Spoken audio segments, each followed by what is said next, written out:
નમો ભગવતે વાસુદેવાય.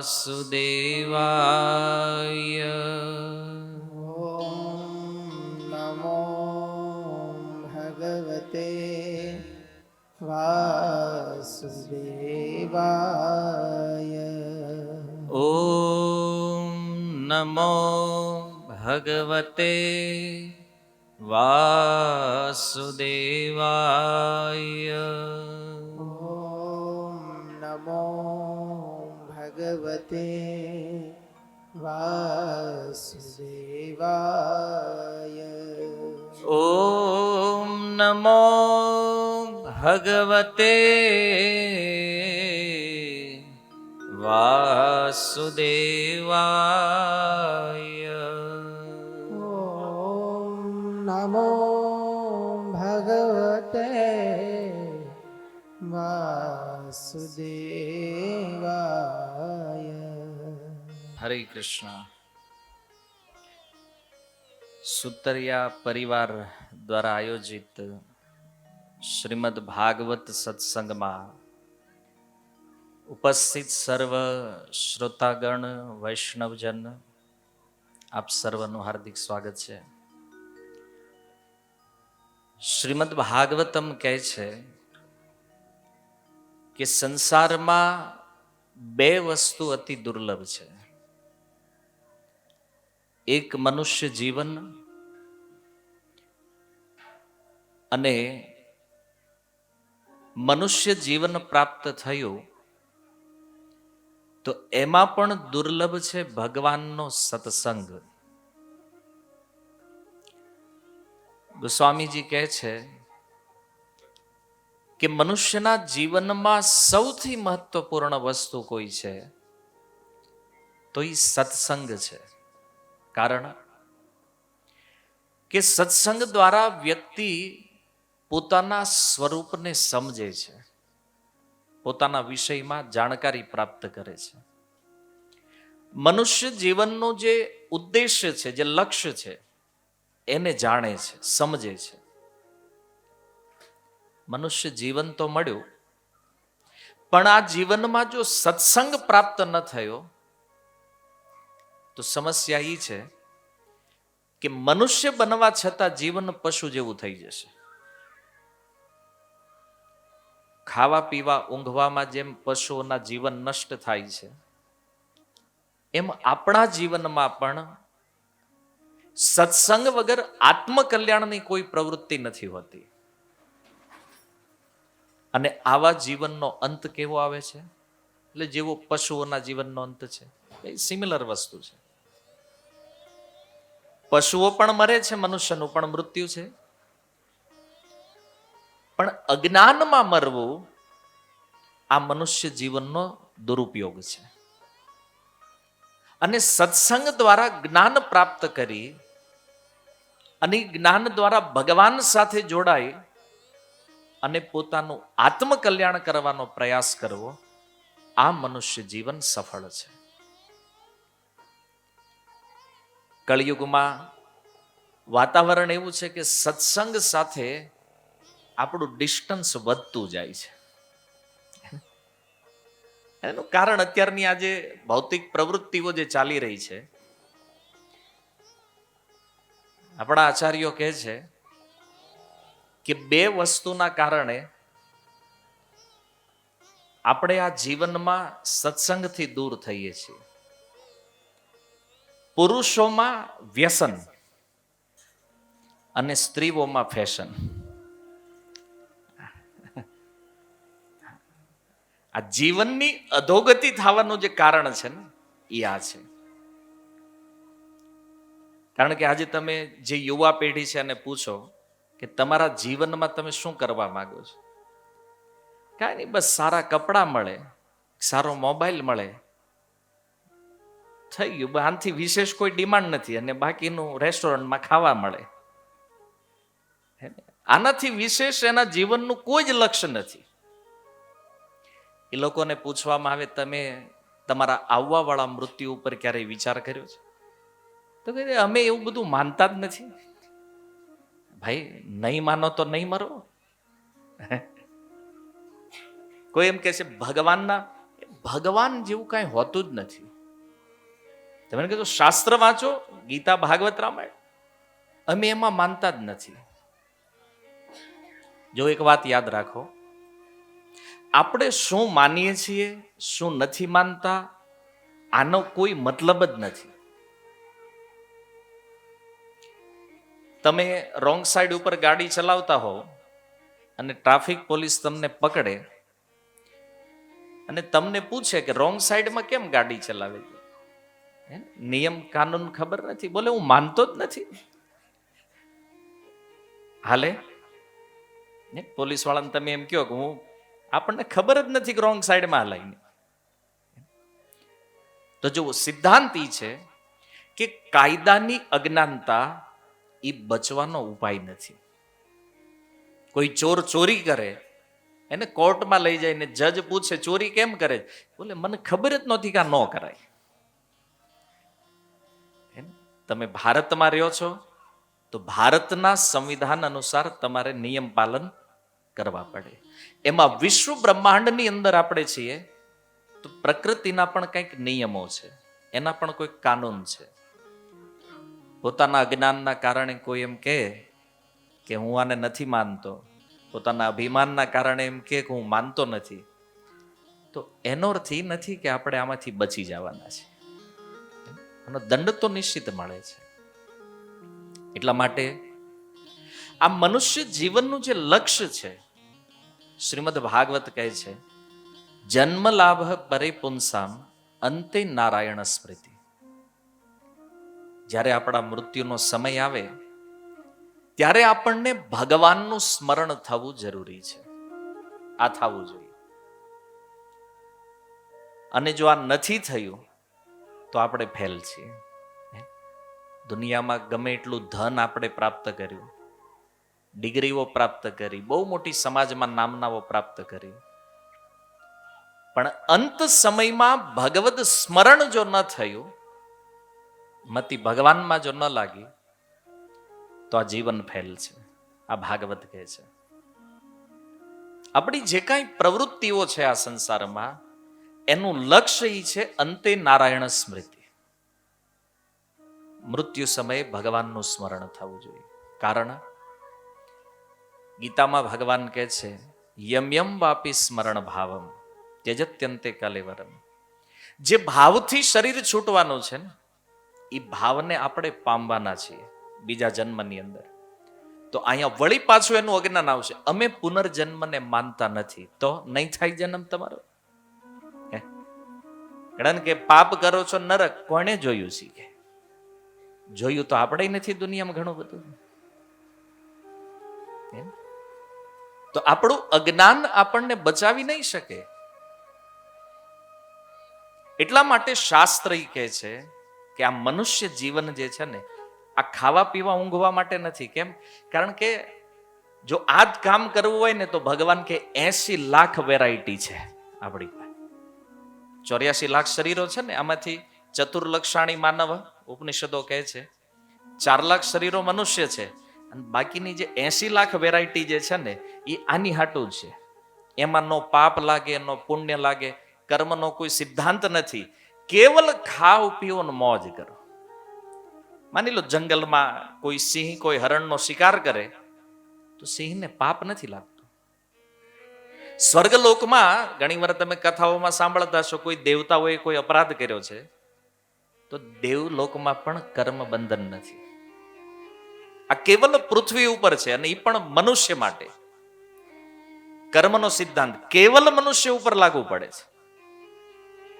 અન્ય લોકો માટે કર્મની કોઈ ફેસિલિટી નથી. કેમ? કારણ કે પુણ્ય કર્મનું ફળ દેવતાઓનું શરીર છે. મહેતા નરસિંહે કીધું ને, પુણ્ય કરી અમરાપુરી પામ્યા અંતે 84 માહિરે. પણ સંતોએ ભજનમાં આ બધો સાર સમજાવ્યો છે, પણ આપણે ગાઈ નાખ્યું છે ઘણું. એનો સાર જે છે કે પુણ્યના પ્રતાપે સ્વર્ગલોક દેવતાઓના શરીરને પ્રાપ્ત કરવું, તો ત્યાં કર્મ બંધન તો નથી, પણ એ પુણ્યના ફળથી મળેલું શરીર છે. અને પશુઓની પાપના ફળથી પ્રાપ્ત થયેલું શરીર છે. અને આ બંને પોતપોતાનું બેલેન્સ ભોગવી રહ્યા છે. કોઈ સ્વર્ગમાં દેવતા બને તો એ એના પુણ્યના ફળના સ્વરૂપે છે, ને કોઈ પશુ બન્યા છે તો એ પોતાના પાપનું બેલેન્સ ભોગવી રહ્યા છે. આ ભોગ યોનિઓ છે. પણ મનુષ્ય જીવન જે છે ને આ કર્મ યોની છે. અહીંથી તમે નક્કી કરી શકો તમારે બેલેન્સ પ્લસ કરવું છે, માઇનસ કરવું છે, શૂન્ય કરવું છે. આ ચાન્સ કેવલ મનુષ્ય જીવનમાં છે. 84 લાખ શરીરોમાં. એટલે ભગવાન કહે છે આ દુર્લભ છે. દુર્લભો માનુષો દેહો તત્ર, અને એમાં પણ અધ્રુવમ છે. દુર્લભ, પણ ક્યારે નાશ થઈ જાય આનું કઈ નક્કી નથી. પાછું ગેરંટી નહીં. કાલે મરી જાય, 100 વર્ષ પછી પણ ન મરે. એમ આખું ઘર વાટે હોય કે આ દાદા જાય ક્યારે. અમુકને 97 હોય પોગ્યા હોય તેમ થાય કે હવે વૈયા જાય જલ્દી તો આપણે છૂટા થાય. એની પહેલા 2-4 બીજા વૈયા જાય એનથી નાના હોય. આ રિયાલિટી છે. તો ક્યાં સુધી આ જીવન છે આનો કોઈ ભરોસો નથી. અને આમાં જો ભગવાનનો કોઈ ભક્ત સાધુ સંગ મળે અથવા સત્સંગ મળે તો કે છે આ જીવન પરિપૂર્ણ થઈ જાય. મનુષ્ય જીવન મળવું આ ભગવાનની 50% કૃપા થઈ ગઈ આપણી ઉપર. કેવલ આ મનુષ્ય દેહ આપ્યો એ પણ સનાતન હિન્દુ પરિવારની અંદર, એને જ્યાં વેદ, ગીતા, ભાગવત, રામાયણ જેની ઉપર વિશ્વાસ રાખે છે એવા પરિવારોમાં આપણો જન્મ થયો છે. અને આ ભારત વર્ષનો મનુષ્ય જન્મ, અને આમાં જો સત્સંગ મળી જાય તો ભગવાન કહે છે એવા જીવ ઉપર મારી 100% કૃપા થઈ ગઈ છે. આ પરિપૂર્ણ કૃપા છે ભગવાનની. પણ કળિયુગનો એવો વાહ છે, દુખી કરે છે. સત્સંગ કળિયુગમાં સુલભ છે પણ તો લઈ શકતા નથી. આ કેવું છે ખબર? સેલ લાગ્યો હોય, આપણને એમ થાય કે વસ્તુ સસ્તી છે લઈ લઉં, પણ લેવાનું ક્યારે થાય? સેલ પૂરો થઈ જાય પછી. મનુષ્ય જીવનમાં આવ્યા છીએ તો આનો ઉદ્દેશ કેવલ અને કેવલ આ જન્મ મરણના પ્રવાહને રોકવું ઈ છે. આ જન્મ મૃત્યુના પ્રવાહને રોકી અને અહીંથી મુક્ત કેવી રીતે થવું એના માટે આ દેહ મળ્યો છે. પણ આપણને ઊંધું સમજાણું છે. આપણને એમ લાગે છે કે બહુ ભેગું કરી લેવું તો આ દેહ સફળ થાય. તો બોલો કોને નથી ખબર કઈ મૂકીને મરી જવાના છે? કે કોઈ દાદા લઈને ગયા છે? નથી. આવું કઈ છે જ નહીં ને એક્સપિરિયન્સ કોઈનો કે અહીંથી કોઈ લઈને ગયું ને આપણે રહી ગયા નથી. બધાને ખબર છે. તો માથાકૂટ એમાં જ કરે છે. અને આવું પાછા સાંભળે છે કે હારે કાંઈ આવતું, એ પાછા કોકને ઉપદેશ દેતા હોય હારે કાંઈ આવતું તોય પણ લાગ્યો એમાં ને એમાં છે કે ભાઈ ભજન કર, કે હજી વાર છે. તો છોકરા બોકરા પરણી જાય, પણ છોકરા પરણે ત્યાં તમે રહો એની કઈ ગેરંટી છે? આપણે લક્ષ્ય લઈને બેઠા છે કે આટલો ટાઈમ હું બરાબર આમ કામ કરી લઉં ને પછી હું છોટો, પછી આપણે ભજન જ કરવું છે. પણ પહેલા તો આપણી પાસે ગેરંટી જ નથી કે ત્યાં હું જીવતા રહેશું કે નહીં, કાલે સવારે આંખ ખુલશે કે નહીં ખુલે આની ગેરંટી નથી. પણ આપણા પ્લાનિંગ, આપણી યોજનાઓ બહુ લાંબી છે. ભગવત ભજન, ભગવાનને જાણવા, સમજવા અને એની સાથે સંબંધ જોડવા માટે આપણને આ મનુષ્ય જીવન પ્રાપ્ત થયું છે. કમસે કમ આટલું જ્ઞાન પ્રત્યેક ભારત વર્ષમાં જેનો જન્મ થયો છે એને ખબર હોવી જોઈએ કે આપણા જીવનનું લક્ષ્ય શું છે. તમે જો આ શ્રાદ્ધ પક્ષ જે ચાલી રહ્યો છે, આજે અંતિમ શ્રાદ્ધ છે, અને આપણે આપણા પિતૃઓના સુખ માટે પ્રયત્નશીલ તો છીએ અને પ્રત્યેક વ્યક્તિએ પ્રયાસ કરવો પણ જોઈએ. પણ વિશેષ વાત એ છે કે આપણે જ આપણો ઉદ્ધાર યદી કરી લઈએ તો પછી બીજા ઉપર ડિપેન્ડ રહેવું પડે કે ન્યા બેઠા બેઠા વાટે રહેવું પડે કે છોકરાઓ કંઈક કરો. અહીં દુઃખી થાય છે. કેમ? કારણ કે અમે જીવાત એ કંઈ કર્યું નહીં. સત્સંગમાં કોઈક જાતા એને ના પાડતા ન્યા રહેવા દે, અહીં અમારી હારે બેહો. એને ઘણા બેહી બેહીને જિંદગી કાઢી નાખી આમ. એને કોઈક જાતા હતા એને કે ભાઈ ઈ બધું ઈ કર્યા કરે ઈ કે આપણે કઈ કામ નથી, આપણે અહીં બેહવાની નથી. તો મૃત્યુ પછી દુઃખ પુત્રો પાસે અપેક્ષા રાખે છે કે આ જો શ્રાદ્ધ ઇત્યાદિ કર્મ કરે તો એના ફળ સ્વરૂપ અમને સુખ પ્રાપ્ત થાય. પિતૃઓની આ અપેક્ષા છે. અને શાસ્ત્ર પણ કહે છે કે મનુષ્ય ઉપર જે અલગ અલગ પ્રકારના ઋણ છે, દેવતાઓનું ઋણ છે, ઋષિઓનું ઋણ છે, પરિવારજનોનું ઋણ છે, મનુષ્ય સમાજનું ઋણ છે, પિતૃઓનું ઋણ છે. તો હરેક ઋણને દૂર કરવાની અલગ અલગ પદ્ધતિઓ છે. એમાં ઇન શોર્ટ પિતૃઓ માટે પિતૃ ઋણમાંથી મુક્ત થવા માટેની વિધિ ઈ છે તર્પણ. તર્પણ કરે કોઈ વ્યક્તિ તો એ પોતાના પિતૃઓને પ્રસન્ન કરે છે. તો આ શ્રાદ્ધ એક એવું આવશ્યક કર્મ છે. પણ જો આજે વર્ણ સંકરતા વધી રહી છે અને એટલા માટે લોકો પિંડદાન ઇત્યાદિ ક્રિયાઓથી દૂર થઈ રહ્યા છે કે આવું બધું ન કરવું જોઈએ, કઈ કામનું નથી. કે આ તો આપણે બધા અંધશ્રદ્ધાળુ હતા ભારતવાસીઓ એટલે આવું કરતા હતા. પછી વિદેશીઓએ આવીને આપણને જ્ઞાન આપ્યું એટલે હવે આપણે સુધર્યા. સુધર્યા બગડ્યા છે. ગીતા તો ક્લિયર કે છે કે વર્ણશંકર જે છે આ લોકો પિંડદાન ઇત્યાદિ ક્રિયાઓ કરતા નથી. અને પિતૃઓની અપેક્ષા શું છે આપણાથી? બે વસ્તુથી પિતૃઓ સંતુષ્ટ થાય. એક છે અન્ન, કારણ કે આત્માની સંતુષ્ટિ અન્ન દ્વારા થાય છે. હે ને? અન્ન કોઈ જમી લે પછી એને આમ સંતોષ થઈ જાય. તો આત્મા તૃપ્ત થાય છે અન્ન દ્વારા. એટલે આપણે પિંડ દાન કરીએ છીએ. પિંડ જે છે એ અન્નનું સ્વરૂપ છે. અને બીજું છે ઉદક. ઉદકનો અર્થ છે જળ. પિતૃઓને જળ આપીએ છીએ. એનું કારણ શું છે? કે જળ દ્વારા એની ઈચ્છિત વસ્તુઓ ઉપભોગ જે છે એ એને પ્રાપ્ત થાય છે. એટલે અર્જુન કહે છે લુપ્ત પિંડો દક ક્રિયા કોણ કરે છે? બોલે જે વર્ણશંકર સંતાનો છે, અવાંછિત સંતાનો જે છે એને આ ધાર્મિક વિધિઓમાં કે કુળ પરંપરાઓમાં રુચિ હોતી નથી. અને રુચિ નહીં હોવાનું કારણ શું છે? તો દુનિયામાં જે ખરેખર અજ્ઞાની લોકો અંધશ્રદ્ધાળુ જે છે એવા પાશ્ચાત્ય દેશના વિદ્વાનોની ફિલોસોફી સાંભળી સાંભળી અને આપણે આપણા મગજ ખરાબ કરી નાખ્યા. અને સાચી વાત તો એ છે પોતે ક્યારેય શાસ્ત્ર ખોલીને વાંચવાની કે સમજવાની ટ્રાય કરી નથી. આટલું તો હું તમને ગેરંટી હારે કહી શકું. શું કામ નથી કર્યું? કારણ કે આ 16 દિવસના શ્રાદ્ધ પક્ષમાં જે જગ્યાએ સત્સંગ થયા એમાં એક વાત તો ક્લિયર થઈ કે 95% લોકોને શ્રાદ્ધના વિષયમાં કોઈ જ્ઞાન જ નથી.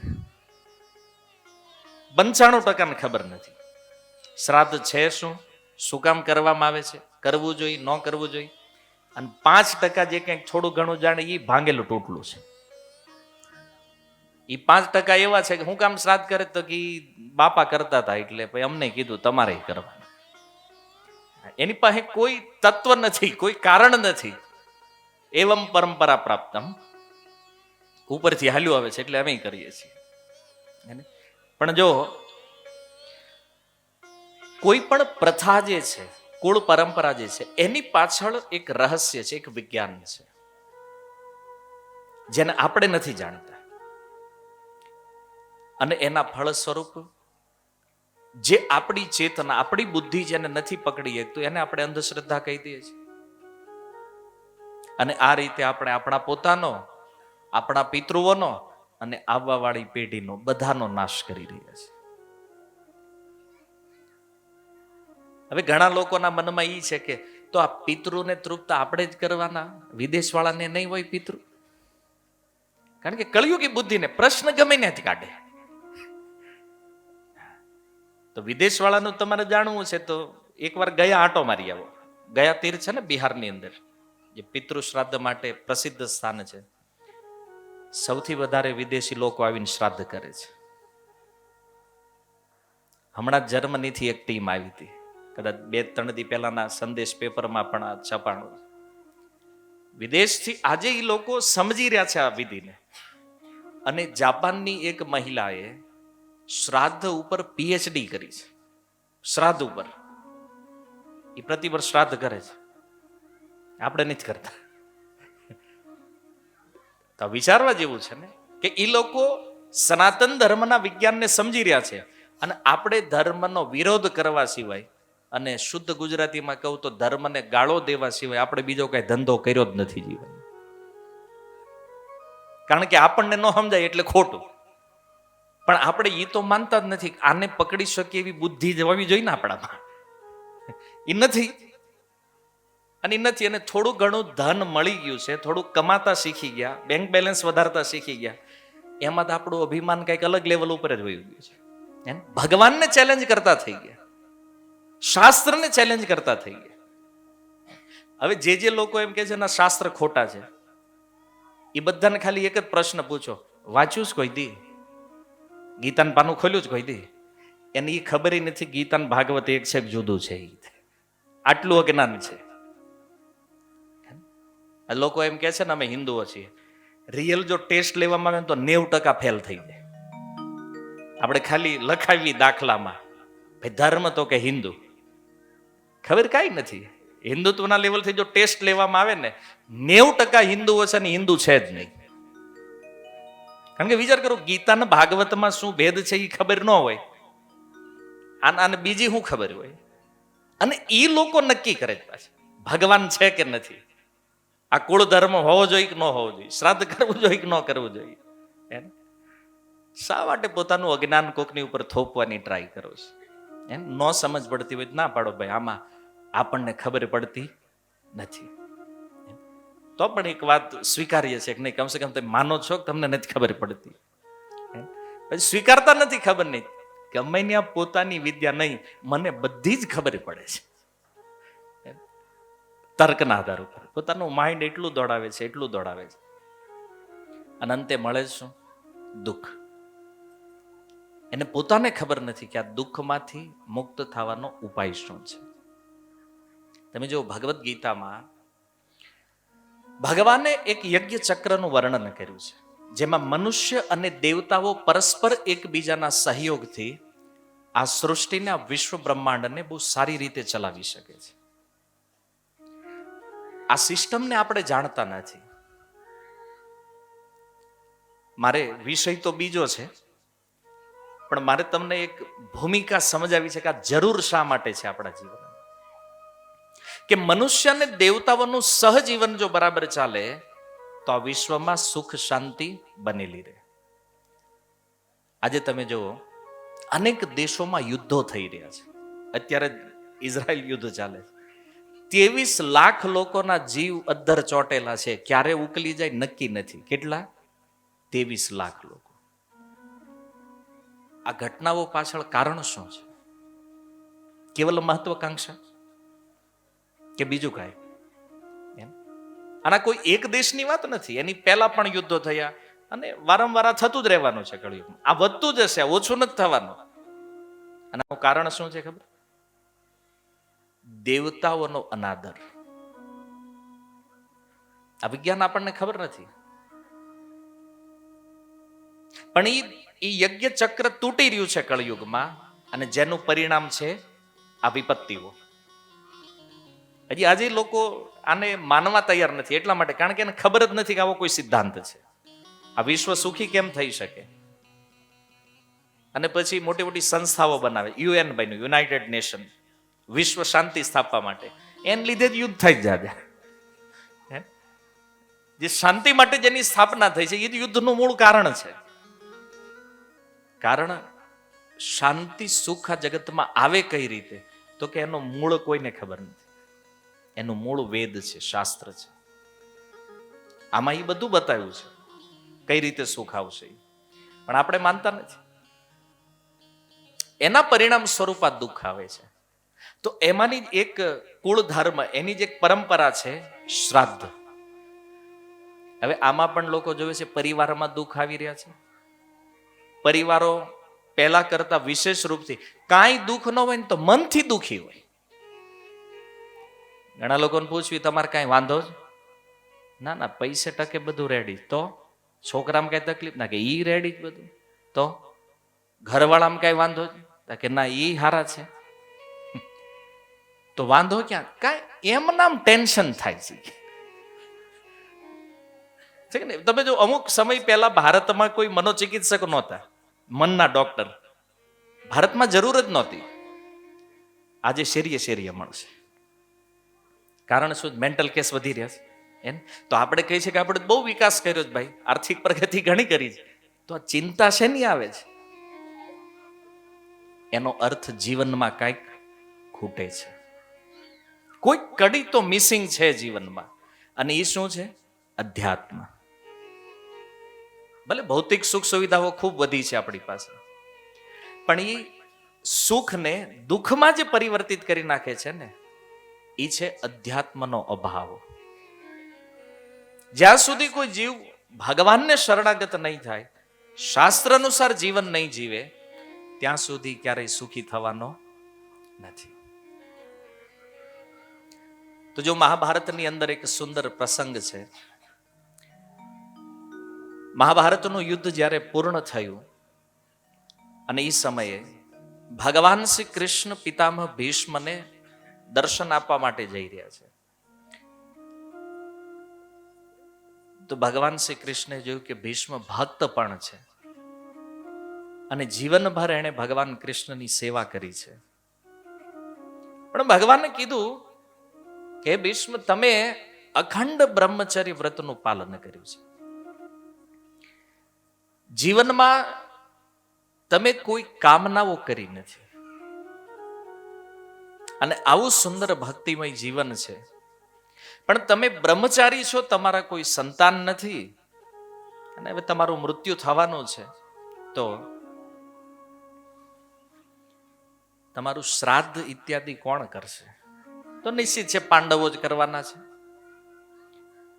છતાં ભગવાન કહે છે કે નહીં, તમે તમારી ભક્તિના કારણે ઓલરેડી તમે તમારો ઉદ્ધાર કરી લીધો છે, પણ તમારું ભજન, તમારું જીવન એટલું શ્રેષ્ઠ છે કે હું એક વરદાન તમને આપું છું. ભગવાન એક વરદાન આપે છે પિતામહ ભીષ્મને. શું વરદાન આપે છે? કે આ સંસારમાં જેટલા પણ શ્રાદ્ધ કર્મ, તમારા શ્રાદ્ધની ચિંતા છોડી દો, તમે તમારે વાહે કોઈ કરશે કે નહીં કરે, પણ આ સંસારમાં જેટલા પણ શ્રાદ્ધ કર્મ થશે એ પહેલા તમને પ્રાપ્ત થશે અને તમારા થ્રુ પછી પિતૃઓ સુધી પહોંચે.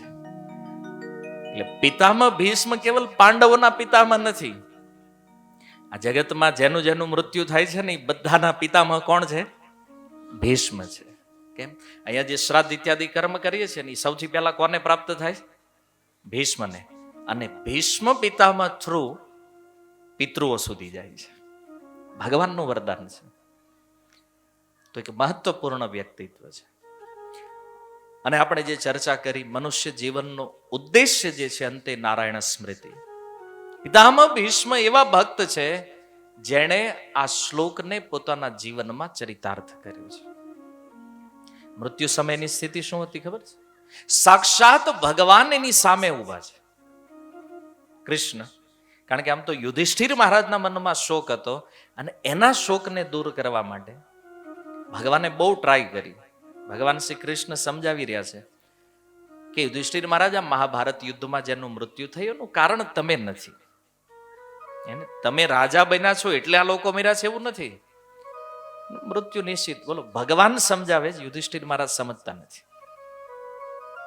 ભગવાન થાક્યા. એને વ્યાસ ભગવાનને કીધું ભાઈ તમે ટ્રાય કરો.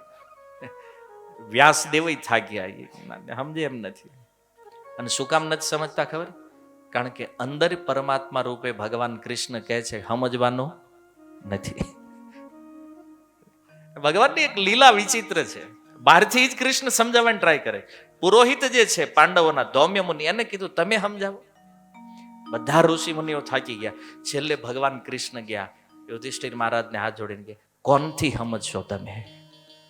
ઘણી વાર હોય ને, આખું કુટુંબ મનાવે ન માને, પછી એને જ પૂછવું પડે હવે તું સમજવાનું જ કેવી રીતે ભાઈ તારે? તો એનો એક કોઈ હોય ઈ કે નહીં હું આની વાત માનીશ.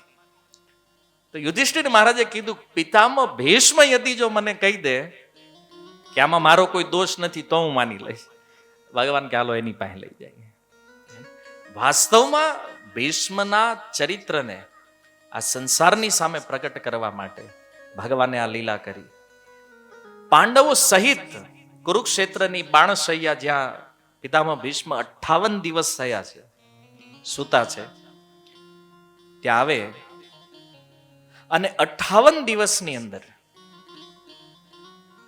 પિતામહ ભીષ્મએ આંખ નથી ખોલી ક્યારે. એકવાર બાણશૈયા ઉપર પડ્યા, સૂતા છે, આંખ બંધ છે. આજ પ્રથમવાર આંખ ખોલે. શું કામ? ભગવાન કૃષ્ણ આવી રહ્યા છે, કૃષ્ણને જોવા માટે. આંખ ખોલી ભગવાનનું દર્શન. યુધિષ્ઠિર મહારાજને અનેક ધર્મના વિષયમાં ઉપદેશ આપ્યા પછી ભગવાનને કહે છે તમે મારી સામે ઉભા રહ્યો. અને ક્યાં સુધી ઉભા રહ્યો? જ્યાં સુધી મારો આત્મા મારા શરીરનો ત્યાગ ન કરે ત્યાં સુધી મારી સામે. અને કયા સ્વરૂપમાં? ચતુર્ભુજ રૂપ. મારે તમારું ધ્યાન કરવું છે. ધ્યાન પથસ ચતુર્ભુજ. ચતુર્ભુજ રૂપમાં તમે મારી સામે રહ્યો. તમે વિચાર કરો, પિતામહ ભીષ્મની ભક્તિનું સ્તર કયું છે, જે ભગવાનને ઓર્ડર કરે. આપણે મરતા સમય યાદ આવશે કે નહીં, કન્ફ્યુઝન છે હે ને? ભીષ્મને યાદ આવવાની વાત છોડો, સાક્ષાત કૃષ્ણ સામે ઉભા છે અને કૃષ્ણને ઓર્ડર આપે છે ઉભા રહ્યો અહીંયા. ક્યાં સુધી રહેવાનું? જ્યાં સુધી હું મારા શરીરનો ત્યાગ ન કરું ત્યાં સુધી. એકવાર બરાબર તમારા સ્વરૂપને જોઈ લઉં એને, અને મારી ઈચ્છા છે તમારી સ્તુતિ કરવાની. જ્યાં સુધી મારી પ્રાર્થના પરિપૂર્ણ ન થાય ત્યાં સુધી કૃષ્ણ તમારે અહીંથી હલવાનું. જો ભગવાન હતા દ્વિભુજ સ્વરૂપમાં, બે હાથ, કારણ કે મનુષ્ય લીલા કરી રહ્યા છે, બે હાથ વાળું રૂપ છે ભગવાનનો. પણ ભીષ્મની સામે આવ્યા તો ભીષ્મ કે જામાં નહીં, 4 હાથ વાળું લાવો. મારી ઈચ્છા છે, મારે ધ્યાન કરવું છે ચતુર્ભુજ રૂપનું, કારણ કે ઐશ્વર્ય ભાવના ભક્ત છે ને. ભગવાન ચતુર્ભુજ રૂપમાં ભીષ્મની સામે હોય, પણ દેખાય જ કોને? કેવલ ભીષ્મને. બાકી બધા માટે દ્વિભુજ સ્વરૂપ છે, 2 હાથ વાળું. કેવલ ભીષ્મ ચતુર્ભુજ રૂપમાં જોઈ રહ્યા છે. અને ત્યારબાદ પિતામહ ભીષ્મ જોયું કે એનું મન, એની બુદ્ધિ જે છે એ જેવી ભગવાનમાં સ્થિર થઈ, તરત એની અંદરથી એક પ્રાર્થના, એક સ્તુતિ પ્રારંભ થઈ. પિતામહ ભીષ્મ કહે છે, શ્રી ભીષ્મ ઉવાચ ઇતિમતિ રૂપકલ્પિતા વિતૃષ્ણા ભગવતી સાત્વત પુંગવે વિભુમ્ની. રૂપકલ્પિતા વિતૃષ્ણા ભગવતી સાત્વત પુંગવે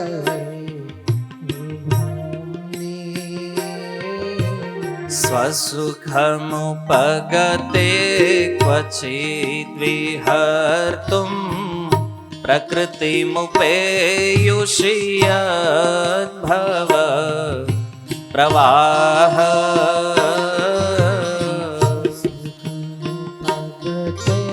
ક્વચિદ વિહર્તુમ પ્રકૃતિમુપેયુષ્યદ્ભવ પ્રવાહ. પ્રકૃતિમુપેયુષ્યદ્ભવ પ્રવાહ.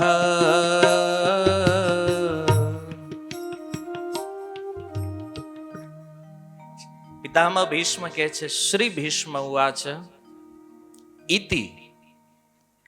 ઇતિનો અર્થ છે આ મતિ, મારી જે બુદ્ધિ છે. કે છે મારી આ મતિ, મારી આ બુદ્ધિને, કેવી બુદ્ધિને? વિતૃષ્ણા. એ કૃષ્ણ, મારી આ જે બુદ્ધિ છે આમાં હવે કોઈ પ્રકારની ઈચ્છા બાકી નથી. વિતૃષ્ણ થઈ ચૂકી છે. સમજવાનો વિષય એ છે કે આપણે મન, બુદ્ધિ અને અહંકાર રૂપ સૂક્ષ્મ શરીરથી પણ બદ્ધ છીએ. એ બુદ્ધિ જે સંસારના અનેક વિષયોમાં લાગેલી છે, લાખો વિષયોમાં ફસાયેલી છે, આ બુદ્ધિને ભગવાનમાં લગાવવી બહુ જરૂરી છે. પિતામહ ભીષ્મનેથી કામ થઈ ગયું. ભગવાનને કહે છે કે મારી જે બુદ્ધિ છે ને વિતૃષ્ણા પરમ શુદ્ધ થઈ ગઈ છે, એટલે એને હું તમારામાં લગાવું છું. અને ગીતામાં પણ ભગવાને કીધું છે, અર્જુન વ્યવસાયાત્મિકા બુદ્ધિર એકેહ કુરુ નંદના. કે અર્જુન, એ જે વ્યવસાયાત્મિકા બુદ્ધિ છે ને કેવલ એક મારી અંદર લાગેલી રહેવી જોઈએ. જો આપણે બુદ્ધિને ભગવાનમાં લગાડવાની ટ્રાય તો કરીએ છીએ પણ લાગતી નથી. પ્રયાસ કરો છો કે નહીં બધા લગાડવા? પહેલા મનની ટ્રાય કરી. મન જે નીચે છે, મનથી ઉપર બુદ્ધિ છે, બુદ્ધિથી ઉપર અહંકાર છે. તો મનને ભગવાનમાં મનની પણ ડિમાન્ડ ગીતામાં ભગવાને કરી, મય અર્પિત મન. અર્જુન, તારું આ મન મને સમર્પિત કરી દે. પણ પ્રોબ્લેમ એ છે કે આપણે ભગવાનને કહેવું પડે, પ્રભુ આ મન ક્યાં ક્યાં લાગ્યું છે ને તમને ખબર નથી. કેટલી જગ્યાએ અમે આને ફેલાવ્યું છે, આનો વિસ્તાર કર્યો છે. હે ને, હવે ન્યાથી છોડાવીને તમારા ચરણોમાં લાવવું બહુ અઘરું છે. મન આટલું, તો બુદ્ધિ તો આનાથી વિચિત્ર છે. શું કામ? જો આ જે બુદ્ધિ છે ને, એ બુદ્ધિથી શ્રેષ્ઠ અહંકાર અને અહંકારથી શ્રેષ્ઠ આત્મા છે. જ્યાં સુધી શરીરમાં આત્મા છે ત્યાં સુધી બુદ્ધિ કાર્યરત છે. કારણ કે આત્મા જે છે ને એ બુદ્ધિનો પતિ છે, એના કંટ્રોલર છે. પણ પ્રોબ્લેમ શું થયો છે ખબર? અત્યારે બુદ્ધિ આત્માને કંટ્રોલ કરી લીધો છે. સામાન્યતઃ ગૃહસ્થ જીવનમાં હોય એવું કે પત્ની જે છે ને એ પતિના આશ્રયમાં હોય, પણ કળિયુગમાં ઊંધું થઈ ગયું. પતિ જે છે એ પત્નીના આશ્રયમાં આવી ગયો છે ને. એમ આપણે પ્રોબ્લેમ એ થઈ ગયો છે કે જે આત્માના કંટ્રોલમાં બુદ્ધિ હોવી જોઈએ એને બદલે થયું શું? બુદ્ધિએ આત્માને કંટ્રોલ કરી લીધો છે.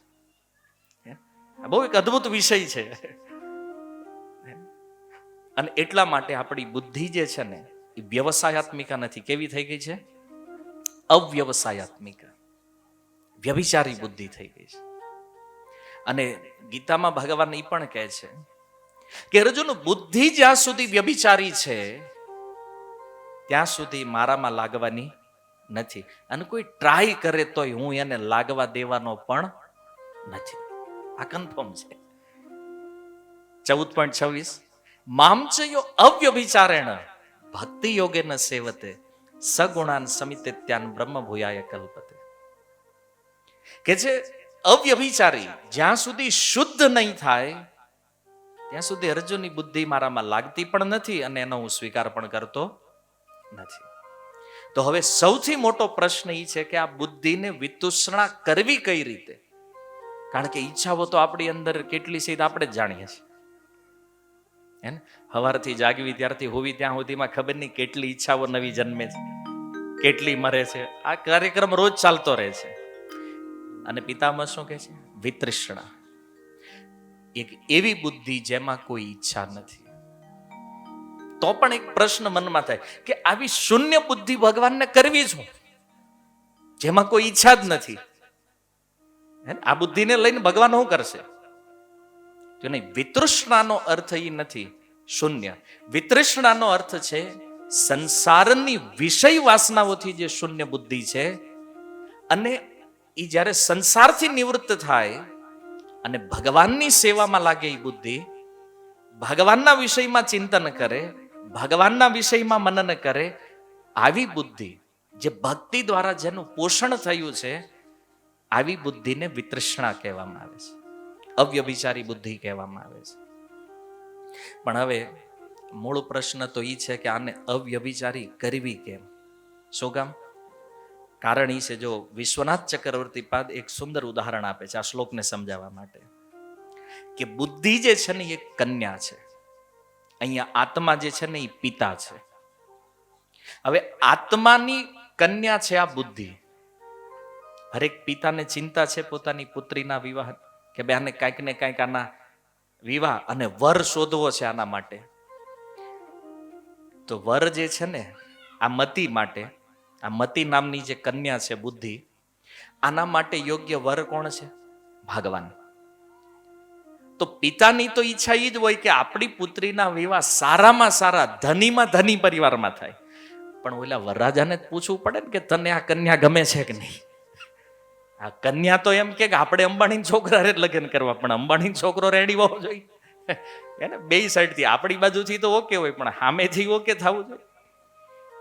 તો આપણે પ્રોબ્લેમ એ છે કે આપણે બુદ્ધિને મારી તોડીને ભગવાનમાં લગાડવાની ટ્રાય કરી અને ભગવાન રિજેક્ટ કરે છે. નહીં હાલે. કેમ?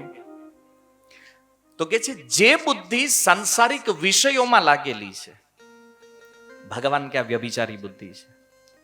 અને જે બીજે લાગેલી છે, ભગવાન કે મારે હાલે નહીં. એટલે એક સમજવા માટે ઉદાહરણ આપું. તમે કન્યા જોવા જાઓ અને તમને ખબર પડે કે આનો પ્રેમ ક્યાંક બીજે છે, હા પાડો ખરા. માની લો બહુ રૂપાળી કન્યા હોય, હા પાડો કરો, નહીં પાડે. હવે જો સામાન્ય મનુષ્ય સમાજમાં જો આ ન થતું હોય તો ભાઈ ભગવાન કેવી રીતે સ્વીકારી લે? જે વ્યભિચારી બુદ્ધિ છે. એટલે ભગવાન કે આ કન્યા જે છે ને એનું 100% સમર્પણ જો મારા પ્રતિ થાય તો આની હારે હું વિવાહ કરું. એટલે બુદ્ધિને ભગવાનમાં લગાવવા માટે એને વિતૃષ્ણ કરવી જરૂરી છે. અને વિતૃષ્ણ કરવાનો ઉપાય શું છે એ આપણે સમજવું છે.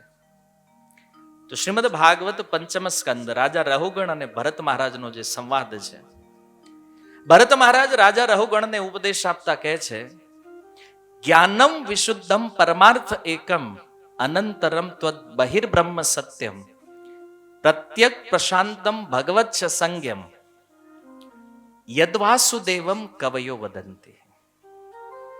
કે છે વિશુદ્ધ પરમાર્થ રૂપી અદ્વિતીય અંદર બહારના ભેદ વિનાનું જે શુદ્ધ જ્ઞાન છે, આ શુદ્ધ જ્ઞાન એ જ સત્ય છે.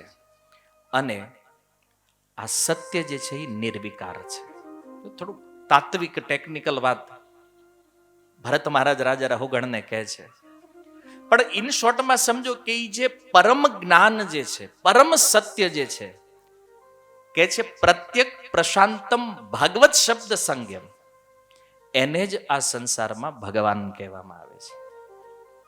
અને એટલે ગીતામાં ભગવાન કહે છે કે અર્જુનના જગતમાં જેટલા પણ કર્મ છે, આ બધા કર્મ જ્ઞાનરૂપી અગ્નિમાં સ્વાહા થાય છે. જ્ઞાને પરિસમાપ્યતે. તમામ કર્મ જ્ઞાન દ્વારા નષ્ટ થાય છે. અને એ જે ભગવાન છે, રાજા રહુગણે પૂછ્યું આનું નામ શું છે? ભગવાન છે કોણ? તો કે છે યદ્વાસુદેવમ કવયો વદંતી. જે વિદ્વાન છે એ શું કહે છે એને? વાસુદેવ. અને એવા જે ભગવાન વાસુદેવ છે એમાં આપણે આપણી આ મતિને, આપણી બુદ્ધિને લગાડવાની છે. તો એ બુદ્ધિ કેવી રીતે લાગે? હવે એનો ઉપાય બતાવે છે. રહુગણે તત્ તપસા ન યાતિ ન ચેજ્યયા નિર્વણ પદગૃહાદ્વા ન છંદસા નૈવ જલાગ્નિ સૂર્યે વિના મહત્પાદ રજોભિષેકમ. આ ઉત્તર છે એ પ્રશ્નનો કે બુદ્ધિ કેવી રીતે લાગશે ભગવાન. અચ્છા, એ શુદ્ધ કઈ રીતે થવાની છે? તો કે છે રહુગણ, કોઈ વ્યક્તિ કેવલ તપસ્યા કરે, માની લો બહુ તપ કરે, આ સંસારમાં ઘણા લોકો એવા છે, એવું તપ કરે, એવું તપ કરે ને એને જોઈને આપણને એમ થાય કે આ ગજબ વ્યક્તિ છે. અને એવા તપસ્વીઓના તપને જોઈને ક્યારેક ક્યારેક આપણે ભ્રમિત થઈ જાય.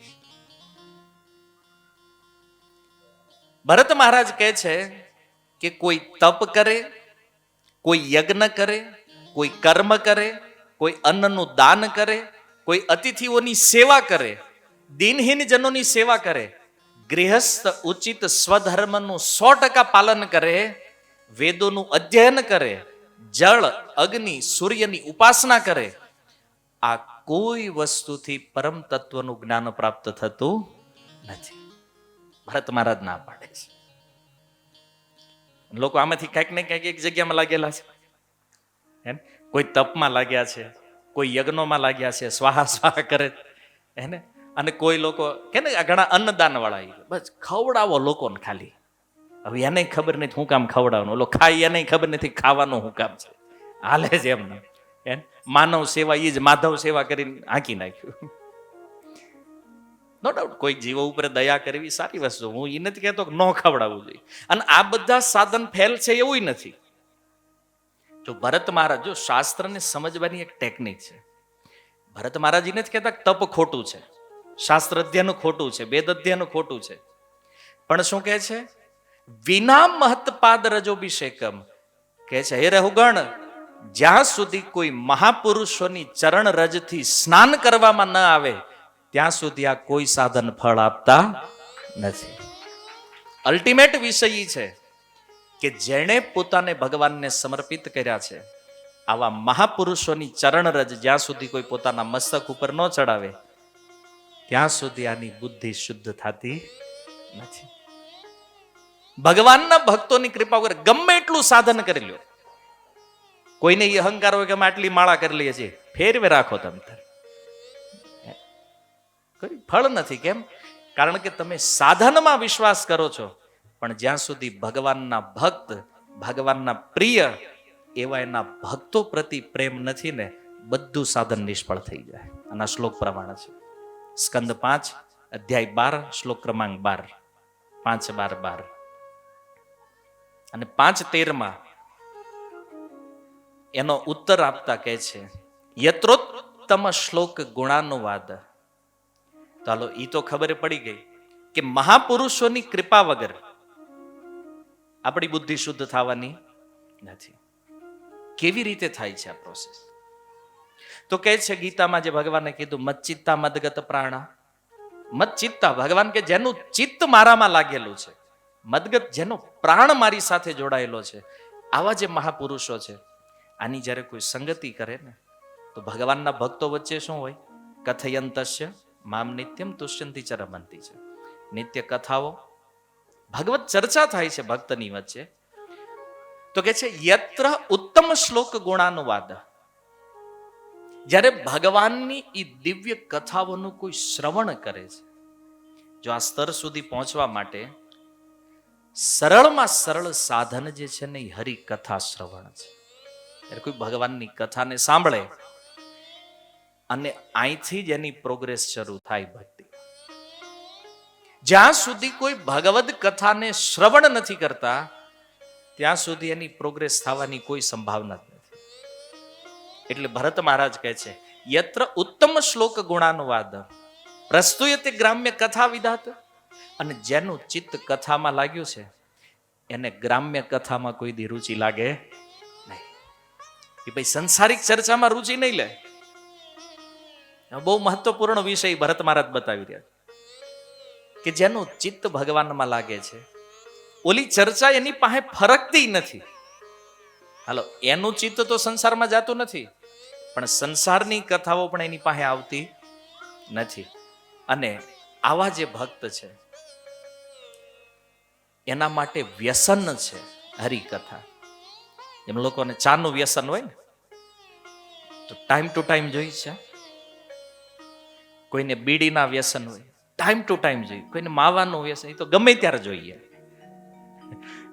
આમ એટલે કે પાણી આવ્યું ને, બોલો લોકો એ વિચારતા હતા કે ખાવાનું શું કરશું, આવડા માવા ગોતતા, અમુક મકાન ઠેકીને અમુક પાણીમાં તરીને એ રોડે પાણી એકદમ નજરે જોઈ લે. તમે અનુભવ કર્યો છે, આનો ગલ્લાવાળો 2 શેરી છોડીને રહેતો હોય, ધાબા ઠેકી ઠેકીને ગયા બોલો લાવ્યા. તો એ વિચારણીય વાત હતી કે એક વ્યસની વ્યસન પ્રત્યે એનું એટેચમેન્ટ કેટલું છે, આનાથી 1000 ગણું એટેચમેન્ટ ભગવાનનો જે ભક્ત છે એને ભગવાનની કથામાં હોય છે. અને નિત્ય ભગવત કથાનું સેવન કરવામાં આવે. ભરત મહારાજ કહે છે, નિષેવ્ય માણો અનુદિનમ મુમુક્ષો. જ્યારે કોઈ વ્યક્તિ નિત્ય આ હરિકથાનું સેવન કરે, કેમ? સેમ વ્યસનની જેમ. કેમ વ્યસન વગર હાલે નહીં માણાને, એમ કથા વગર હાલે નહીં. અને આ હરિકથાનું જે શ્રવણ છે, ભરત મહારાજ કહે છે, મતિમ સતી યચ્છતિ વાસુદેવે. તો એની જે મતિ છે એ ભગવાન વાસુદેવમાં શું થાય છે? સતી થઈ જાય છે, વિતૃષ્ણ થઈ જાય છે. આ ઉપાય છે શ્રવણમ. સાંભળવું પડશે હરિકથા. આપણા જીવનમાં કોઈ પણ પ્રોબ્લેમ છે, ચાહે મટીરિયલ હોય કે સ્પિરિચ્યુઅલ હોય, આ તમામ પ્રોબ્લેમનું સોલ્યુશન શું છે? હરિકથા. નિત્ય નિરંતર જો આનો અભ્યાસ થઈ જાય કથા શ્રવણનો, તો આપણી જે અસતીમતી છે એ ભગવાન વાસુદેવમાં સતી થઈ જાય. સતીનો અર્થ સમજો છો? સતી માને જેની ચેતના કેવલ એકમાં લાગેલી છે. આપણે કોઈ સ્ત્રીને સતી કહીએ કે ભાઈ ચાલો આ સ્ત્રી સતી છે, એનો અર્થ કે એનું ચિત્ત એના પતિ સિવાય અન્ય ક્યાંય સ્વપ્નમાં પણ પરપુરુષનું ક્યારેય ચિંતન કરતી નથી. આ છે સતી. એમ જેની મતિ કૃષ્ણમાં સતી થઈ છે ને, એ કૃષ્ણ સિવાય જગતમાં કોઈનું ચિંતન કરતા નથી. આ મતિને સતી બનાવવાનો ઉપાય શું છે? કૃષ્ણ કથા. હરે કૃષ્ણ કૃષ્ણ કૃષ્ણ હરે હરે, હરે રામ રામ રામ હરે. પણ કથામાં આવી રુચિ લાગે ક્યારે? તો યાદ રાખવાની પૂર્વ શ્લોક, મહત્પાદ રજોભિષેક. મહાપુરુષોની ચરણરજ જ્યાં સુધી સ્વીકાર નહીં કરવામાં આવે ત્યાં સુધી કથામાં રુચિ લાગવાની નથી. અને આ વિશેષતા છે. જો એક સુંદર ઘટના છે. પુષ્ટિ સંપ્રદાયના જે આચાર્ય છે શ્રીપાદ વલ્લભાચાર્ય, એમના પુત્ર થયા વિઠ્ઠલનાથ ગોસાઈ. બહુ સુંદર એમનું જીવન ચરિત્ર છે. તો વિઠ્ઠલનાથ ગોસાઈ જે છે ને, એના જીવનની એક ઘટના છે આ વિષયને. એને જીવનમાં એક નિયમ લીધો કે સવારથી જાગું અને રાત્રે શું ત્યાં સુધીમાં ઓછામાં ઓછા કોઈ એક જીવને હું કૃષ્ણ સાથે જોડીશ. અદ્ભુત નિયમ છે. જો બધા વિચિત્ર નિયમ લે, વિઠ્ઠલનાથ ગોસાઈનો નિયમ હતો કે રોજ એક જીવને બ્રહ્મ સંબંધ આપીશ. કે છે ને બ્રહ્મ સંબંધ, બ્રહ્મ માને ભગવાન, ભગવાન સાથે સંબંધ જોડવો, બ્રહ્મ સંબંધી એક વ્યક્તિને જોડવાનો, અને ઈ થાય તો જ અન્ન લેવાનું, નહીતર ઉપવાસ. માની લો તેદી કોઈ મળે નહીં તો હું ઉપવાસ કરી લઈશ. હવે એકવાર માનસરોવરની યાત્રાએ નીકળ્યા વિઠ્ઠલનાથ ગોસાઈ, 4 એમના શિષ્યો હારે માનસરોવરની યાત્રાએ નીકળ્યા. હવે તો વિચાર કરો, માનસરોવર હિમાલયમાં કોણ મળે? ચાલતા ચાલતા ગયા શિષ્યો જે હારે હતા વિચાર કરવા માંડ્યા, ગુરુજી ખાય નહીં ને આપણને ભૂખ્યા રાખે, કારણ કે અહીં કોઈ મળવાનું નથી, હે ને, શું કરવું? તો જ્યારે પહોંચ્યા એટલે શિષ્યોએ કીધું, ગુરુજી અહીંયા તો કોઈ બ્રહ્મ સંબંધ અપાય એવું લાગતું નથી. તો એ કે આપણે નિયમ છે જ ઉપવાસ. એ હિમાલયની ઠંડીમાં એને ગુરુજી ઉપવાસ. શિષ્યો પરેશાન થઈ ગયા, કરવું હું? અને અહીંયા કોઈ મળે નહીં. તો વિચાર કરતા હતા કે ગુરુજીનો નિયમય રહી જાય અને એવું કાંઈ મળી જાય, કમસે કમ આપણને પ્રસાદ મળે, એને. તો વિઠ્ઠલનાથ ગોસાઈ 4 શિષ્યો બેઠા હતા, એમાં જોયું કે માન સરોવરમાંથી 2 હંસ આવ્યા. હંસ અને હંસ એની પત્ની કપલ. હંસ કપલમાં જ હોય. હવે શું કામ હોય ખબર નથી મને, પણ એ હોય કપલમાં હારે 2. તો 2 હંસને જોયા એટલે ઓલા શિષ્યોના મગજમાં વિચાર થયો કે આ છે તો જીવ, ભલે મનુષ્ય નથી પણ જીવ તો છે. તો ગુરુજી જો આને બ્રહ્મ સંબંધ આપી દે તો આપણું કામ થઈ જાય. તો કીધું, ગુરુજી આ કોઈ માણા તો નથી, કમસે કમ આ 2 હંસ છે, તમે કહેતા હોય એને પકડીને લાવવી. તો વિઠ્ઠલનાથ ગોસાઈ કે આ મનુષ્યોને બહુ બ્રહ્મ સંબંધ આપ્યા, આ હંસને આપીએ, લાવ પકડીને લાવો. ગયા 4 શિષ્યો. તો કે હંસ પકડમાં આવે? એવો હંસ એટલે પક્ષીઓમાં ચતુર, વિશેષ ચતુરાઈ છે માન સરોવરના હંસોમાં. આ લોકો જેવા નજીક ગયા ઓલા દૂર ગયા. તો વિચાર કર્યો કે આને પકડવા કેમ? તો એમાંથી એક શિષ્ય કીધું, મને પકડતા આવડે છે. હંસ કેમ પકડવાય? તો કે અત્યાર સુધી કેમ સાયલેન્ટ હતો? તને પકડતા આવડે તો બોલ. એ કે આને પકડવાનો ઉપાય ઈ છે કે આપણે મૂંગાર્યો. હા, હંસની સામે તમે બોલો ને એટલે એ ભાગી જાય દૂર. પણ તમે હાવ શાંતિથી કાંઈ બેહી જાઓ અને કાંઈ બોલવાનું નથી, ચૂપચાપ બેહી જાઓ સાયલેન્ટ, એ ઓટોમેટિક આપણી પાસે આવી જાય. તો બેહી ગયા ચારે. અને ઓલાએ કીધું એમ, જ્યારે એ બે હંસ આવ્યા પાસે, પકડી લીધા એને, પકડીને લાવ્યા વિઠ્ઠલનાથ ગોસાઈ પાસે. જો મહાપુરુષોનો પ્રભાવ કેવો છે. વિઠ્ઠલનાથ ગોસાઈ જપ કરે, શ્રી કૃષ્ણ શરણમ મમ. હંસોને કીધું બોલો શ્રી કૃષ્ણ શરણમ મમ. હંસોય બોલવા માંડ્યા શ્રી કૃષ્ણ શરણમ મમ. કોઈ આશ્ચર્ય નથી, કારણ કે આવા મહાપુરુષોનો પ્રભાવ છે ને. જો ચૈતન્ય મહાપ્રભુ જ્યારે ઝારખંડના જંગલોમાંથી નીકળ્યા, મહાપ્રભુ કીર્તન કરતા, તો એ ઝારખંડના જંગલમાં જે પશુઓ હતા એ કીર્તન કરવા માંડ્યા. એક આશ્ચર્ય છે લોકો માટે. એક પ્રશ્ન મનમાં થાય ને કે આવું કેવી રીતે સંભવ? અને કીર્તનની વિશેષતા શું છે ખબર છે? સિંહ અને હરણ એકબીજાના ગળામાં હાથ નાખીને કીર્તન કરે છે. વિચાર કરો, સિંહને ભાળે હરણ ઉભું રે? ના રે. વિરોધી વેર છે ને જાતિમાં. બે એકબીજા સાથે નૃત્ય કરી રહ્યા છે, કીર્તન, ત્યાં સુધી કે વૃક્ષો પણ કીર્તન કરી રહ્યા છે. તો એક પ્રશ્ન થયો કે આ કેવી રીતે સંભવ છે? અહીંયા વિઠ્ઠલનાથ ગોસાઈ એક હંસને કહે છે શ્રી કૃષ્ણ શરણમ મમ, તો હંસે બોલ્યા છે. જો શાસ્ત્રોની અંદર 80 પ્રકારની હિંસા બતાવવામાં આવી છે. મુખ્ય છે મનથી, વાણીથી, શરીરથી. પછી એના પેટા પ્રકાર છે. મનની હિંસાના 3 પ્રકાર છે, સાત્વિક, રાજસિક, તામસિક. શારીરિક હિંસાના 3 પ્રકાર, સાત્વિક, રાજસિક, તામસિક. એમ વર્ગીકરણ કરતા જાઓ તો 80 પ્રકારની હિંસા છે, શાસ્ત્રોમાં વર્ણિત છે.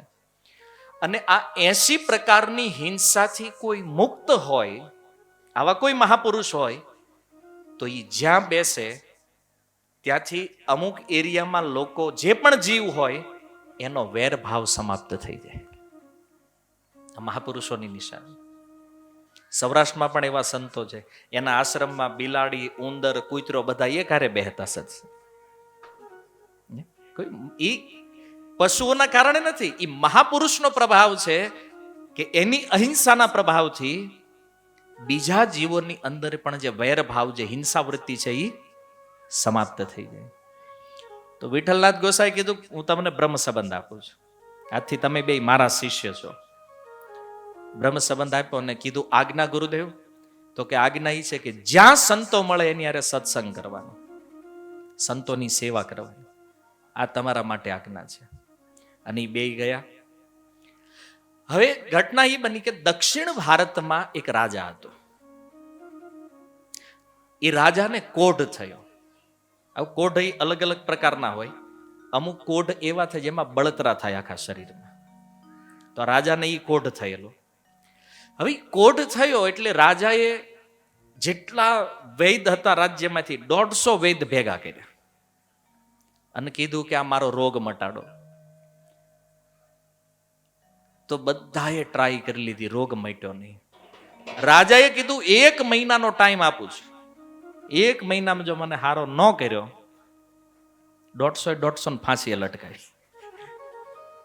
એટલે કે આ મરાણા આવી ગયા, હવે શું કરવું? એમાં એક વિદ્વાન હતો, એને કીધું એક કામ કરો, એ કે રાજાને કહી દો કે માન સરોવરના હંસનું માંસ જો તમે ખાશો તો તમે આનાથી મુક્ત થઈ જાઓ. તો બોલ્યા કે પણ એવું ક્યાં શાસ્ત્રમાં લખ્યું? એ કે ભલે ન લખ્યું એને ક્યાં ખબર છે. હા કોઈ ગયા, હવે એને ખબર નહોતી કે આમાં હું સમસ્યા ઊભી થવાની છે. એને તો ઉપાય આપી દો, રાજાને કીધું કે તમારો રોગ દૂર થાય, પણ માન સરોવરના જે રાજહંસ છે એનું માંસ શેકીને જો કોઈ ખવડાવે તમને તો તમે આ રોગથી મુક્ત થાઓ. રાજા કે કાંઈ વાંધો નહીં, હાલો બોલાવો સૈનિકો, હંસને પકડીને લાવો.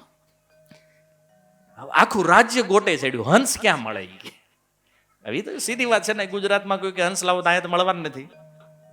તો કે હિમાલયમાં જવું પડે. હારું કે એક ટીમ મોકલો હિમાલયમાં. હવે દક્ષિણ ભારતથી સૈનિકો ગયા હિમાલય, તલવાર ને ભાલા હાથમાં લઈ અને માનસરોવર પાસે જઈને ઉભા રહ્યા. આજે તમે એમ નામ વયા જાઓ ને માનસરોવર, હંસ એમ ન દેખાય. તો ઓલાને થયું કે અહીંયા સરોવર તો છે, હંસ નથી, ઉપરથી આટલી ઠંડી, કરવું શું હવે? એમાં બે આવ્યા, બે હંસ આવ્યા અને જોયું કે તલવાર ભાલાવાળા છે આ, તો કે અહીંયા જવાય એમ નથી નજી. હવે બે રિટર્ન થવું એને અને આ સૈનિકોનું જોવું, હંસને જોઈએ. એ કે જો હંસ દેખાડા, એ કે કાંઈ નહીં, વાટ જોવો, એ કે આ પાછા આવશે. તો ત્યાં બીજા સાધુ હતા, એને કીધું અહીંયા શું કરો છો આ તલવાર્યું લઈને? ચારધામમાં તલવાર લઈને કોઈ આટા મારે તો આશ્ચર્ય થાય. કે હિમાલય જેવા પવિત્ર ક્ષેત્રમાં તલવાર ભાલા લઈને કરો? તો કે હંસને પકડવા આવ્યા. કયા હંસને? કે હમણાં અહીંયા એક કપલ આવ્યું હતું બે, એને એ કે તમને ખબર છે કોણ છે? કોણ છે? બોલે વિઠ્ઠલનાથ ગોસાઈના શિષ્યો છે બે. અને એમ પકડમાં નહીં આવે તો બોલે સાધુ સિવાય કોઈની પાસે જાતા નથી.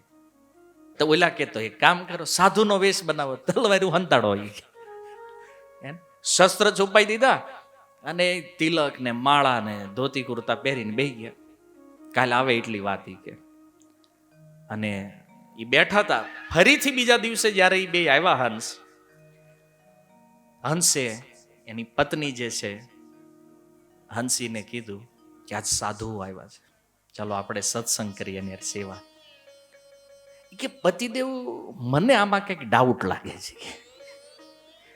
કેમ?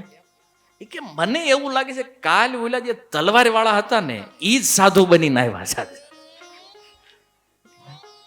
આમ તો ક્યારેક ક્યારેક ઘરવાળાની વાત માની લે તો માણસ સુખી થઈ જાય. આપણે અભિમાનમાં ક્યારેક એમ કહી દે ભાઈ તમને ન ખબર પડે. તો હંસે કીધું મને હવે તો મને પાકો વિશ્વાસ છે કાલ જે તલવાર વાળા હતા ને એ જ સાધુ બનીને આવ્યા છે, એની પાસે જવાય નહીં. પેલો હંસ જે છે ને એ કે નહીં, આપણા ગુરુ મહારાજે શું કીધું છે કે સાધુ ક્યાંય પણ દેખાય તો એની સેવા કરવાની. બોલે પતિદેવ, આ સાધુ નથી, આ શિકારી છે. અને પકડાઈ જાવું ને જે દુઃખ આવશે ને પછી પત્નીએ સમજાવ્યા આ સાધુ છે નહીં, પણ એ હંસ કહે છે ભલે સાધુ નથી પણ સાધુનો વેશ તો છે ને. તો આપણું એ કર્તવ્ય છે, આપણે એની પાસે જવું જોઈએ, સેવા કરવી જોઈએ. ભલે હંસે બહુ સમજાવવાનો પ્રયાસ કર્યો. હંસે કીધું ભલે તારે સેવા નથી કરવી, તું નહીં આવતી તો હું એકલો જાઉં છું. પણ હવે આ તો જો સાક્ષાત વિઠ્ઠલનાથજીનો સંગ જેણે લીધો છે એ કે નહીં, તમે પતિ છો ને, તમારી આજ્ઞા પાલન મારું કર્તવ્ય છે. મારું કર્તવ્ય છે તમને ચેતવણી પણ આપવાની, માનવું ન માનવું એ કે જે થાય જોયું જાય. આપણને આપણા ગુરુ ઉપર વિશ્વાસ હોવો જોઈએ. કાંઈ પણ થાય તો ગુરુ છે, આપણે જવું છે. પત્ની કે હાલો હું આવું, બાકી કહું છું આ ઈ છે નહીં, આ ડુપ્લિકેટ સાધુ છે. પણ હંસની જીદ અડગ હતી. બે આવ્યા અને આવ્યા ઓલા એ પકડી લીધા, જાળમાં ફસાવ્યા. પછી હંસે કીધું મેં કીધું તું ને. પતિ જે હંસ છે એને કીધું તું ચિંતા નહીં કર, આપણે ભગવાનના આશ્રયમાં છીએ, ગુરુના આશ્રયમાં છીએ. એક મહાપુરુષનો સંગ લીધો છે ને, ચિંતાનો કોઈ વિષય નથી, ભગવાન રક્ષા કરશે.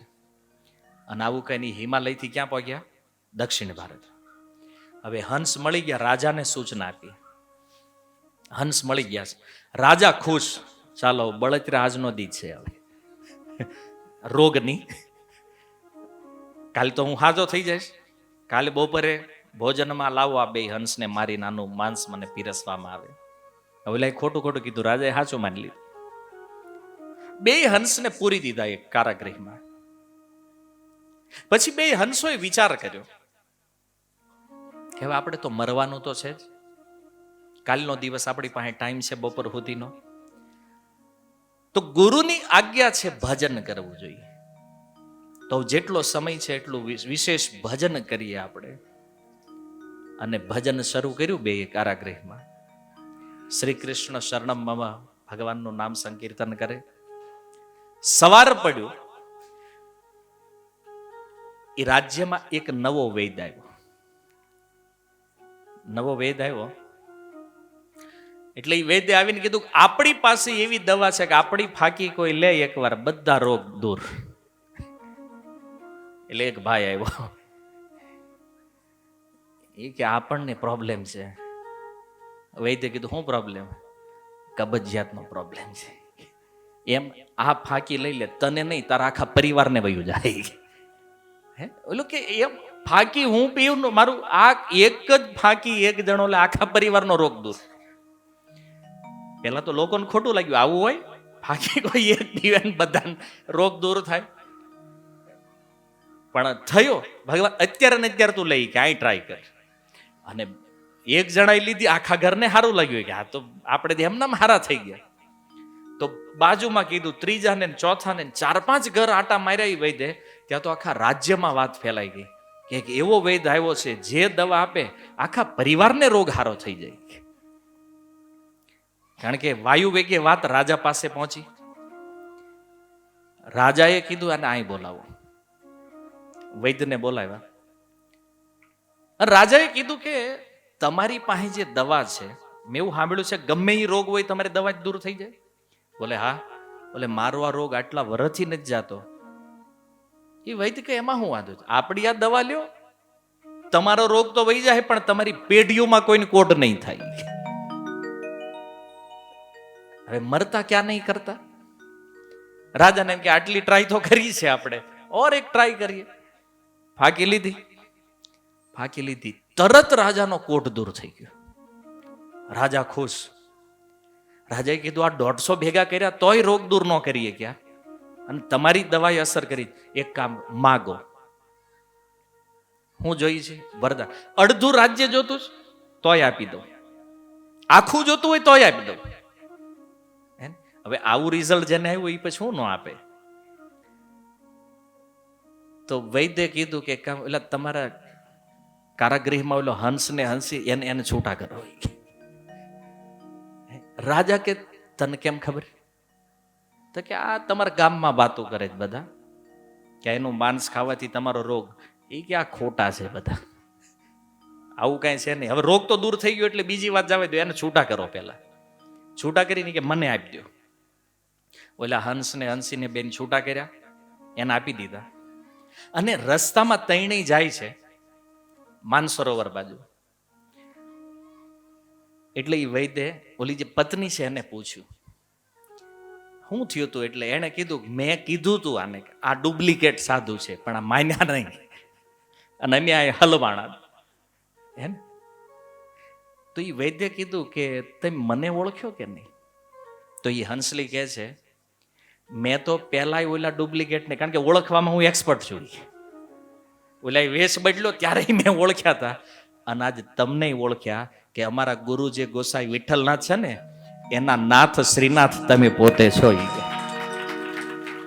હે ને? તમે કોઈ વેદ નથી, સાક્ષાત ઈશ્વર. હું હજી ઓળખી ગઈ, આ નથી ઓળખતા.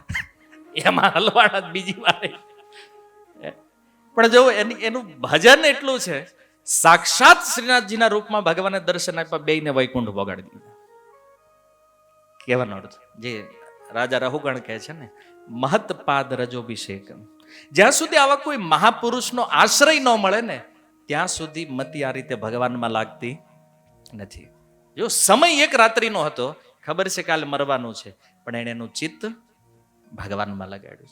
વિતૃષ્ણ મતિ આ છે જે મૃત્યુના સમાચાર મળવાથી ભગવાનમાં ઓર દ્રઢતાથી લાગે છે. તો સાંસારિક વ્યક્તિ અને ભક્તમાં અંતર જ છે. આપણને સમાચાર આપે, આપણને ડોક્ટર જ આપે કે હું તમે 6 મહિના છો, આપણે અડધાથી એમના મરી જાય. સમાચાર મળે ને આપણને કેન્સર છે ને હવે 6 મહિના છો, એટલે માણા અડધો 75% નાન્યાન પતી જાય. પણ ભગવાનના ભક્ત જે છે ને એનો સદુપયોગ કરે.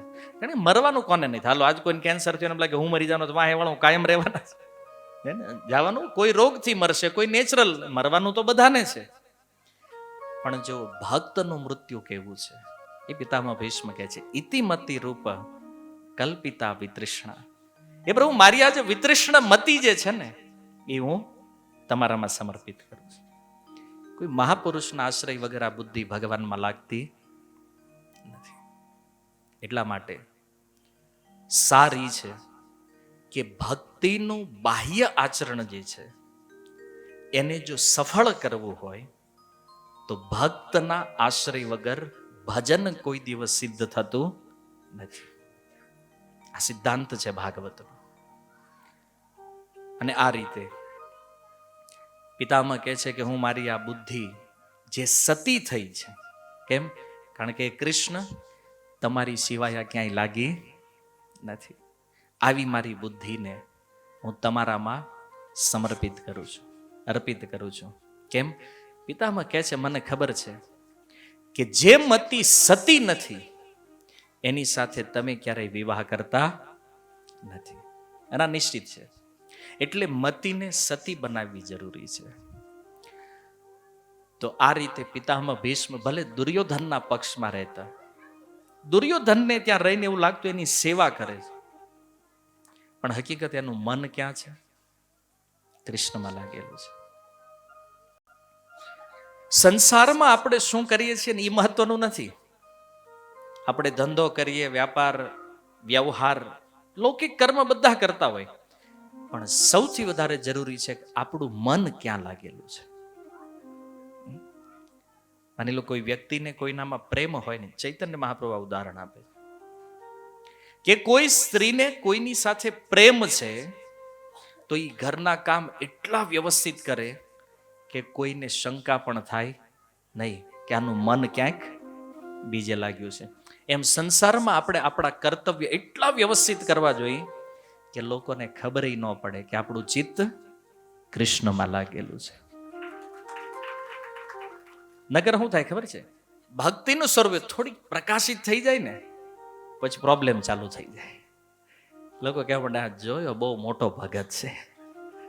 હવે લોકોની નિંદા હજી આપણે એવા પરિપક્વ હોય ને એટલે સહન ન થાય પછી, કારણ કે ભગવાનમાં એટલો વિશ્વાસ નથી ને, શ્રદ્ધા નથી. એટલે મનને એવી રીતે કૃષ્ણમાં લગાડો કે આખા ઘરને એમ જ થાય કે આ તો આપણી જેવો જ છે, પણ મૃત્યુ જ્યારે આવે ને ત્યારે ખબર પડે કે અરે આને આપણને ખબર જ ન પડી, એમ તો કૃષ્ણનો મહાન ભક્ત છે. પિતામહ ભીષ્મ જીવા ત્યાં સુધી લોકોને એમ લાગ્યું આ એક ક્ષત્રિય છે, મહાન યોદ્ધા છે એને, પણ એના મૃત્યુથી ખબર પડી કે આ ભગવાનના કેટલા મહાન ભક્ત છે. બોલો, દુર્યોધનના પક્ષમાં રહીને એણે કૃષ્ણની સેવા કરી છે.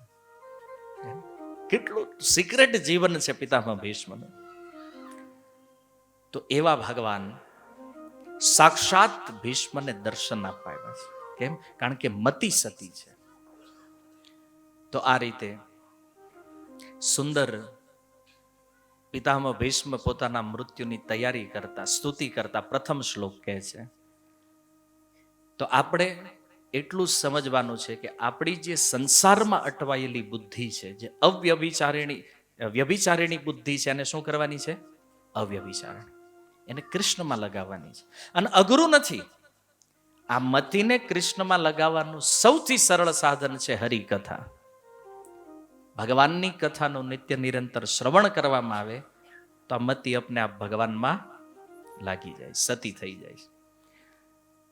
તો આપ સર્વ ભાગવતના શ્લોક અનુસાર અંતે નારાયણ સ્મૃતિ, જો આ પ્રકારનું મૃત્યુ આપણે ઈચ્છતા હોઈએ તો આપણે નિત્ય નિરંતર કથા સાંભળવાનો અભ્યાસ કરવો જોઈએ.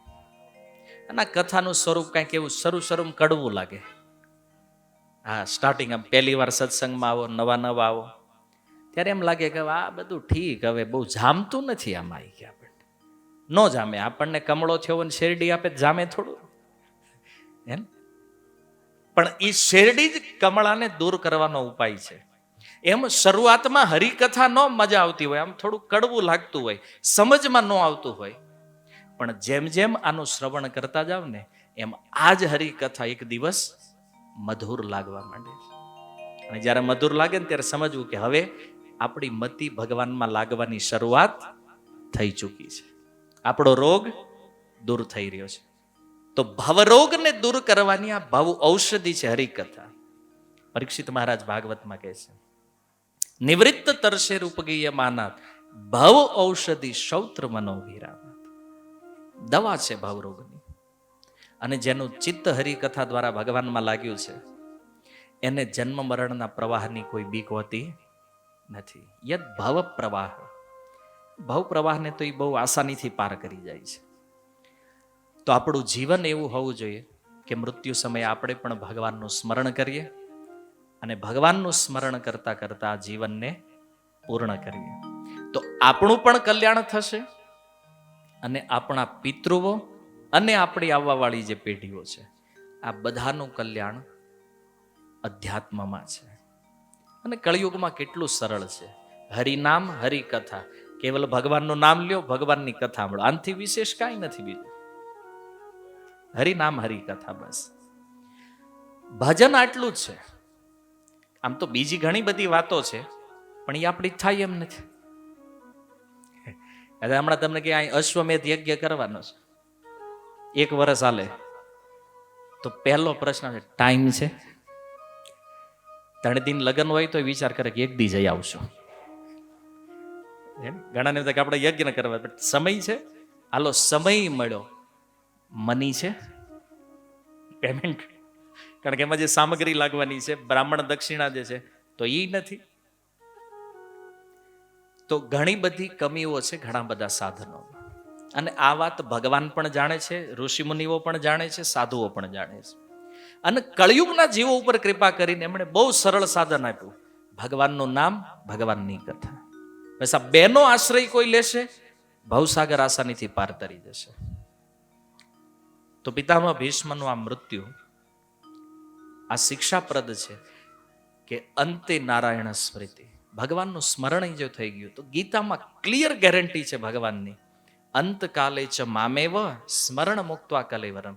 જે મારું સ્મરણ કરતા કરતા દેહનો ત્યાગ કરે એ મને પામી જાય છે. તો ભગવાનને પામવું અઘરું નથી. બસ મૃત્યુ સમયે સ્મરણ આવી ગયું ભગવાનનું તો ભગવાનનું ધામ કન્ફર્મ છે. પણ એ લાવવું કેવી રીતે? તો એના માટે પ્રેક્ટિસ હોવી જોઈએ. આજીવન જો ભજનની પ્રેક્ટિસ હોય ને તો યાદ આવે, નહીતર પછી તો ધંધાની કામની જે પ્રેક્ટિસ છે તો ચિંતન એનું થાય. અને જેવું ચિંતન એવું શરીર. આ 84 લાખ શરીરો શું કામ બને છે? જીવનની ઈચ્છા અનુસાર. મૃત્યુ સમયે જીવની ચેતનામાં જે જે ઈચ્છાઓ આવે છે એ અનુસાર પ્રકૃતિ દેહનું નિર્માણ કરે છે. તો આ ભવસાગર આ રીતે નિર્મિત થયું છે. આનાથી મુક્ત થવાનો આ શું અવસર છે? શું કામ? તમે વિચાર કરો, આજે આપણે મનુષ્ય છીએ પણ આવતું શરીર કયું છે આપણને ખબર છે? આપણે નથી જાણતા. ફરીને પાછા ક્યારે મનુષ્ય બનશું એ ખબર છે? નથી ખબર. માની લો મનુષ્ય બની પણ ગયા, પણ ભારત વર્ષમાં જ જન્મ મળશે આની કોઈ ગેરંટી છે? માનો અમેરિકામાં જન્મ થયો, ઇઝરાયલમાં, ઈરાનમાં, એમ તો જ્યાં કથા નથી, હરિનામ નથી, તો મનુષ્ય હોવા છતાં કોઈ ફાયદો નથી. એવું નથી કે મનુષ્ય દેહ મળી જવાથી કેવલ આપણે ફાયદામાં છીએ. મનુષ્ય તો ક્રિશ્ચિયન પણ છે, મુસ્લિમ છે, એ પણ મનુષ્ય છે. પણ જો ભગવત તત્વના વિષયમાં કોઈ જ્ઞાન નથી તો આવા મનુષ્ય દેહનો કોઈ લાભ નથી. જે મનુષ્ય દેહ પ્રાપ્ત થઈને આપણે પોતાને મુક્ત ન કરી શકીએ, આવા મનુષ્ય દેહનો પણ કોઈ લાભ નથી. અને ભારતમાં જન્મીને પણ ઘણા એવા મનુષ્યો છે જેને એ જ નથી ખબર કે હું છું કોણ. કોઈ ભિખારી હોય, રોડ ઉપર પડ્યો હોય, ફૂટપાથ ઉપર, એને ખબર છે કે હું મનુષ્ય? એને કરતા તો પશુઓનું જીવન સારું છે. એટલા માટે અતિ દુર્લભ છે આ મનુષ્ય જીવન, અને એમાં દુર્લભ છે ભગવદ ભજન. તો આપણી પાસે 2 વસ્તુ છે, સારું મનુષ્ય શરીર છે, વેદ ધર્મને માનવાળો આ સનાતન પરિવાર પણ છે, અને ભગવાનનું ભજન કરવાનો ગોલ્ડન ચાન્સ પણ છે. તો આને મિસ નહીં કરો, અને જેટલું થાય થોડું તે થોડું પણ ભજન કરો, ભગવાનનું નામ જપો, જેનાથી આપણે આવાવાળા મૃત્યુને સુધારી શકીએ. હરે કૃષ્ણ કૃષ્ણ કૃષ્ણ હરે હરે, હરે રામ રામ રામ હરે હરે. બાકીની વાત તો ઘણી બધી છે, પણ સમય મર્યાદામાં આપણે અહીંયા જ વિરામ કરીએ. હરે કૃષ્ણ. શીલ પ્રભુપાદ કી. નિતાઈ ગૌર પ્રેમાનંદે.